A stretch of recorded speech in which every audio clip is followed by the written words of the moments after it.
Hey crew, I've got the, I don't yet have the key to this Bugatti Chiron Super Sport, but I will, because we're gonna take it for a drive. Can't believe those words just came out of my mouth. But first, let's check out how it looks on the inside and outside. Up front, everything flows out of the classic Bugatti grille with the red plaque above the number 16, denoting the number of cylinders at our disposal, wild as that is to say. This one wears a two-tone of metallic silver on exposed blue carbon fiber paint job. It's called Royal Blue Carbon, and it costs $222,000, or the starting price of a Lamborghini Huracan Evo. We have LED projector headlights and these quad LED DRLs on each side, functional corner vents to cool the front brakes and tires, these 9 holes as the fender vents that are a styling trait borrowed from the Bugatti EB110 SS. The wheels, 20-inch front, 21-inch rear, wrapped up in Michelin Pilot Sport Cup 2 tires. And they're not just Cup 2 tires, they're actually reinforced tires that can handle the speeds that this car can achieve, 273 miles per hour. They're 285 section front and 355 section rear. From within those wheels, you can see the 8 piston calipers up front, clamping on the 16.5-inch carbon ceramic rotors. There are 15.7-inch rotors in the rear with 6 piston calipers. There's some of that exposed blue carbon fiber for the door mirrors. And for the roof, which also dons the optional twin sunroofs, Chiron Super Sport is here on the gas cap cover. Then we have the C design trait around the C pillar. Stepping back to look at the profile, the Super Sport has been lengthened by 10 inches compared to the standard Chiron. That is to give it reduced drag. At the back is an LED taillight bar that spans the whole rear end. Above that is an adjusting wing that functions both as an air brake and then comes on down to reduce drag. Down lower is a larger diffuser on the Super Sport compared to the standard Chiron, and because of that, they had to stack the rear tailpipes. So there are 2 rows of 2, and all 4 are functional, of course. You're looking at the engine. This is about as close as you can get to it. The W16 motor. And this fin, the spine, running all the way through. The Chiron is already one of the most eye-catching vehicles on the road. And the Super Sport, being longer, more elegant, more purposeful, just grabs that much more attention. Let's look at the interior. Opening up and looking inside at this lake blue / Grigio leather interior with beautiful gray contrast stitching and quilting on the seats, 2 spots for your racing harness to go. They're power adjustable seats on carbon fiber bases, 3-position memory. That slot right there is for the speed key to go. That unlocks all the ability to hit 273 miles per hour. Here in the doors, it's a mix of the matte carbon fiber, gray leather, more matte carbon fiber down low, and aluminum. Even the door pulls feel just exquisite. The dampening on them is incredible. Sliding in. You do definitely have to ease yourself into the seat because your head has to duck with the lower roof line, and then your body has to contort over the strong bolsters. Door closes with a nice thud. Put it in accessory mode. Hear those fans come on. We've got the 2 digital displays surrounding the 1 analog speedometer with a max speed of 300. That you don't see every day, and that's 300 miles per hour, not kph. Leather wrapping up top mingles with matte carbon fiber trim. These dials here are for your HVAC controls, and just the action of each of them feels so good. So tactile and wonderful. There's some storage under here, and then here is your gear selection. Leather here with stitching, little storage there, And then along the spine, there's the C light. On the passenger side, we have leather, glove box there. The seats feel wonderful. There's the matte carbon fiber, leather at 9 and 3, stitching on the inside. Launch control is here, stitched leather for your airbag cover. Drive mode selection on the left, start stop on the right. Paddles on the back are not huge, but the action feels really solid. Visibility, great out the front glass, good on the sides, and then, yeah, those thick pillars and the spine that bisects the rear glass hinder rear outward visibility. Hopefully, people are looking out for you because you may not see them. Headroom is excellent to report, plenty of it. The cabin as a whole has just wonderful material quality. The leather is supple, the matte carbon fiber trim is beautiful, and all the actions of the dials and controls is so very satisfying. I'm excited. Let's take the Bugatti Chiron Super Sport for a drive.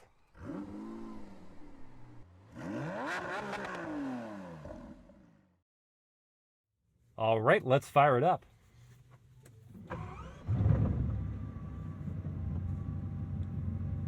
It's the most expensive startup of my life.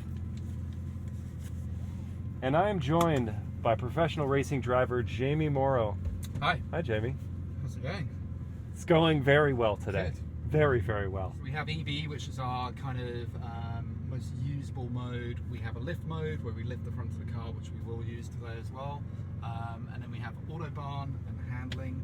Autobahn for high speed efficiency if we were on the German Autobahn or something similar. Big miles at a high cruising speed. It's very efficient, puts a pinch on the vehicle. And the handling mode is our more track orientated. Got it. And we're going to be cruising today, so it's Bugatti mode for us. So I'll click over right, put us into drive, and away we go. This is wild because I've moved not 20 feet and I can already sense, yeah, it's very warm today. I can already sense the incredible power at the disposal of my right foot.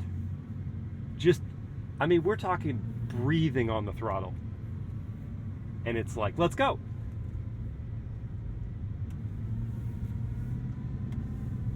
Cobblestone driveway to start, and we have a roster of people watching it leave. So let's talk about the powertrain. What a thing. 8 liters of displacement, a W16 engine, effectively 2 V8s just patched up next to one another. The output, 1,578 horsepower. I want to say that again, 1,578 horsepower. That's a better way of saying that. And 1,180 pound-feet of torque. That is routed through a 7-speed dual-clutch automatic gearbox to all 4 tires. Does that ever get old? Just like saying those numbers? It doesn't, no. And the car is just a load of numbers. You know, everything you look at, whether it's the amount of coolant we're pumping around, the amount of radiators, the amount of power, the torque, etc., it just throws numbers at you. It's and I forgot one important number: 4 turbochargers. 4 turbochargers. 4. Yes. And 4 large turbochargers, so different from the philosophy we used on Patron, where we had low and high pressure. Right. This is 4 big ones. I'm excited. I'm very excited, and the traffic couldn't clear fast enough. Back in motion momentarily, and just a beautiful look at Malibu as we coast on down to PCH. I've had a lot of fun talking with Jamie for the last, 15 miles or so to get us out here to when traffic is finally clear. But now we can talk a bit more about the Bugatti Chiron Super Sport's driving experience at these lower speeds. It's just so pleasant. It is, and I'm shocked by that. It's quite pleasant to drive. Now, let me clarify something. This is not a true luxury car driving experience in the way that you don't want to feel the road in a luxury car. In a luxury car like a Bentley or a Rolls-Royce, they pride themselves on you being detached from the sense of the road imperfections. That's not the case here with the Chiron Super Sport. I can feel the bumps and the grooves and the divots. but that keeps me connected to the car. And yet, though I feel them, the suspension is still extremely well sorted. The dampening is pleasant. I go over those bumps and I'm not disrupted. I'm not jostled too much in the seat. The seats themselves are ergonomic and they hold me well in place. My driving position where my hands lay, I can rest my elbow on this center console or here on the armrest. We're just cruising along. I mentioned we have all the access to the power at our disposal. All it takes is a brush of your right foot. And you just sort of uncork two things. One, the sound. The sound gets unleashed. And two, after you wait for the bit of turbo lag that is there and a downshift or two to happen, then you just unfurl all of that power. And because it's an all-wheel drive vehicle, even if you completely match your foot, it can get the power to the ground, which is wild when you've got 1,500 horsepower at your disposal. Now, the dual clutch automatic gearbox, it's different from a torque converter automatic in the smoothness factor. When you get to low speeds, there is a little bit of clunkiness there, at least in the first couple gears, and then it evens out. But at higher speeds, it's very smooth in operation. If you have a lead foot, you're going to still run into problems because you'll end up breaking the speed limit everywhere. But if you have that sensitivity, you can kind of just ease into the throttle and be fully within the car and the speed limits. This car is going to be center stage at Pebble Beach Concours and during Monterey Car Week, and so we can't afford any little incidents. I can't launch the car, unfortunately, so there's not going to be a 0 to 60 test, but I'm still going to give you all that I can about the driving experience at modest speeds, because I'll tell you what, even at modest speeds, you can understand the engineering that went into this vehicle and how extensive they went with every aspect of the car, from the suspension to the powertrain to the gearbox. All of these elements, they're all just so well sorted. And we've been driving around in, as I said, the Bugatti drive mode, but also in the normal powertrain setting. You can click over right to go into sport powertrain, and that instantly, one, keeps us out of the higher gears, downshifts us, but also just makes that throttle response even more sensitive. So you just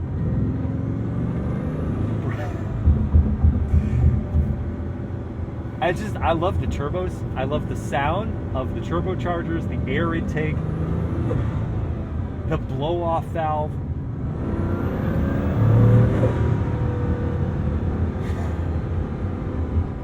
Words and images fail me. It's just the taste.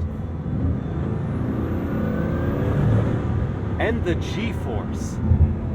That one was enough to feel the force pressing me hard into the seat back.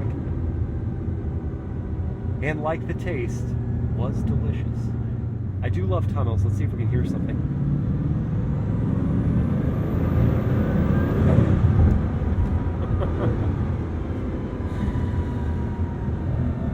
There's so many noises here competing for your attention. This reminds me of the last time I drove the Chiron 6 years ago. But I couldn't at the time just process all of the things going on. You have the induction noise, you have the turbocharger spooling, you've got the 16 cylinders, the lifters, everything is just going, listen to me, and of course the exhaust sound, which is meaty without being overdone. I don't know, how else would you expect 16 cylinders to sound? It doesn't quite sound like two V8s. It's something more. Something more refined. All right, it's finally time for the world famous horn test, followed by a turning radius test. So here we go. That sounds elegant. That sounds expensive. That's an expensive sounding horn. And now we'll crank it. 4-driven wheels does make for a wider turning radius. It's not horrible, but you may have to do a correction if you're in a tight parking lot. And the turn signal sound. Someone gently tapping at your door. Excuse me. I have a $4.3 million hypercar here for you. Now, we are not pushing the Chiron Super Sport in any way today. But even with a little bit of effort in a corner, I can have a fair sense of what is going on with the tires. The grip level available is far, far beyond anything I'm going to accomplish on a public road. The sensitivity through the rack is excellent. The turn-in is quick, and the feedback is present. Now, I wondered about that too, because I know that they calibrated the steering for the Super Sport for this car being able to achieve 273 miles per hour, and you not to overcorrect something at those high speeds, which could be a catastrophic result. But Jamie reminded me that this is a variable ratio rack, so it's speed sensitive in that as those higher speeds build, it's going to require more effort to actually turn the wheels, whereas at these lower speeds and in a more canyon carving situation, it's going to sort of dart in. As much as you can say a 4,500 pound car darts, it is going to dart in, and the steering feel is excellent. Got a Corvette that's on it over there on the other side of the road.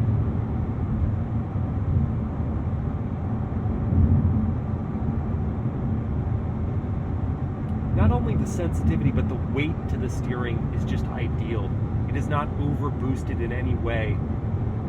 It feels appropriate for the amount of effort I'm giving the rack, how much I'm getting back through the wheel in the corner. The brakes are also very nice, very progressive. They slow the car appropriately based on the amount of effort you push against the pedal.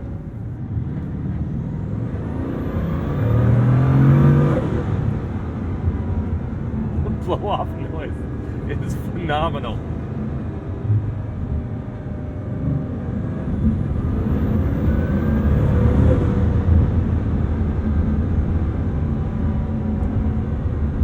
What a wonderful concert of noises this car.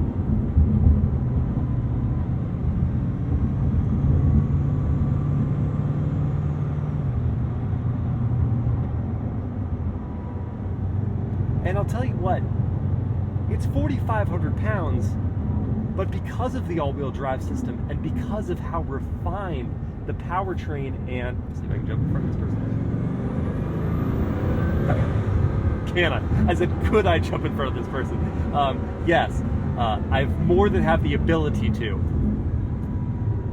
It's so refined that the weight transfer is incredibly progressive, that you just don't have the sense that I'm driving a vehicle that is 1,500 pounds more than your average supercar. It's so disguised by all of the precision in the driving dynamics. And I realize at this point, it may seem like I'm an advertisement for the Bugatti Chiron Super Sport, but let me tell you, friends, that it's easy to be an internet commenter and say, you have no idea, or they bought you, this, that, the other thing, until you drive this car and you come away with one very clear thing, and that is that this is, as tested, I'll say it again, $4.3 million, and it feels it.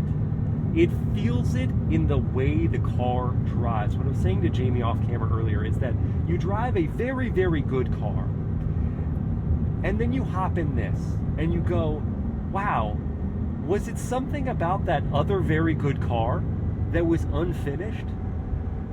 And the answer is probably not. It's just that they didn't have the money to then go to that 11th degree to make it as close to perfection as this car is. It's just, everything is just tightened and dialed to this level that is not within the budget of regular cars. It's palpable. You feel that as you're driving the car. And that is a pretty darn good advertisement, if I do say so myself, but it's real. This is real, guys.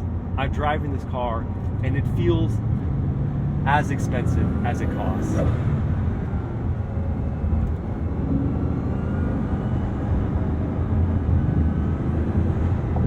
All right, let's get into the wrap up for the Bugatti Chiron Super Sport. The price for the standard, if you can even say that, Chiron is $3.3 million. The Super Sport comes in at $3.9 million. And this one, as tested, I'm going to say it for probably the 4th or 5th time, is $4.3 million. What would you compare it to? The field is very small and everything's objectionable. Like, I could just say the Ferrari Daytona SP3, and someone is going to say, well, it doesn't make nearly the same power. Yeah, 829 horsepower isn't nearly the same as 1578 in this car, but the price is getting close. $2.2 million for that one. The 0 to 60 is also close, 2.6 seconds. The top speed, nowhere in the same ballpark, 211 miles per hour. Another one you might consider, the Koenigsegg Regera. That one is $1.9 million. It does make 1,500 horsepower. It gets to 60 in the same as the SP3, 2.6 seconds, and the top speed is 255 miles per hour. Still off the pace of the 273 for the Bugatti Chiron Super Sport. Are you impressed now, Jamie? I am very impressed. I told him I would remember the specs. And now I've got to say, if you've got $2+ million, your buying criteria are so different than the average consumer. The average consumer is going to say, well, this makes more power, or I like how this one looks, or this, that, or the other thing. If you have that kind of money to spend on a car, then it's not just, I want this car because it's better. It's, I want this car because I want it. And so if you have that kind of money, you could probably buy all 3 of the cars I just mentioned. The reason you might want to spend your money on the Chiron Super Sport is because what I said up until now, it is so over-engineered that it's palpable. You feel that from every aspect of the way this car drives, looks, performs, all the switch gears, everything just has this finesse to it that says it's worth it. And though I have not been able to experience this car anywhere close to the performance threshold, a little bit that I've tasted is enough to satisfy my knowledge and curiosity of what that might be like. I'm happy behind the wheel of the Chiron Super Sport for any length of time at any speed. If you guys enjoyed this POV drive review, please like, comment, and share the video. Subscribe to the channel, hit that bell to get notified, and I'll see you next time.